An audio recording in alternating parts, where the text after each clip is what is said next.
One of the most distinctive characteristics about Heredia's Reserva from their Tondonia vineyard is this gold netting that you see wrapped around the bottle. It's an old security system that guarantees the wine in the bottle is actually from Heredia. Just cut it away and open the bottle as you normally would. The winery fairly exploded on the scene in Rioja in 1877, and by the early 1900s it looked like this. This is the image you see in the upper left of every Heredia label. The winery is still family owned and managed, and this is the founder, 4 generations ago, Don Rafael Lopez de Heredia, standing in front of his barrel room. And here we see the next 3 generations. That's his son, second from the right, the older gentleman, his grandson on the far right, and his 2 great-granddaughters, who are now running the show. This is a more contemporary shot of the 2 wonderful women running Lopez de Heredia. That's Mercedes on the left, the winemaker, and her sister Maria Jose on the right.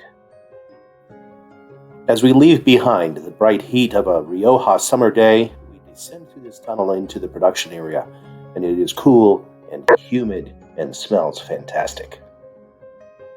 And that fantastic smell emanates from their fermentation tanks.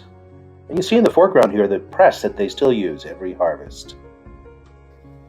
Once the wine is fermented, it goes into their barrels for quite a lot of time. Lopez de Heredia is known for using a mixture of used and new oak in their barrels. And to control the quality of their barrels, they make them themselves.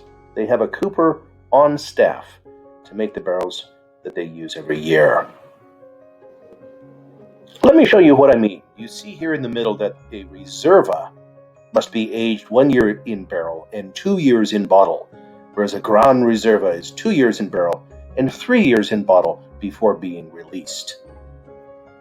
But this Tondonia Reserva was aged 6 years in barrel and 4 years in bottle, and is still considered a Reserva and not a Gran Reserva, according to Lopez de Heredia.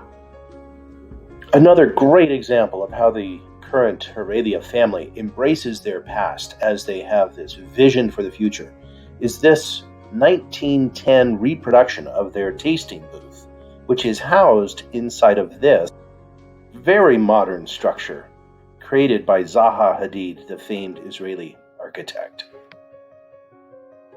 This brings us to the end of our brief introduction to Lopez de Heredia, the amazing Rioja producer, and I am honored to bring it to you.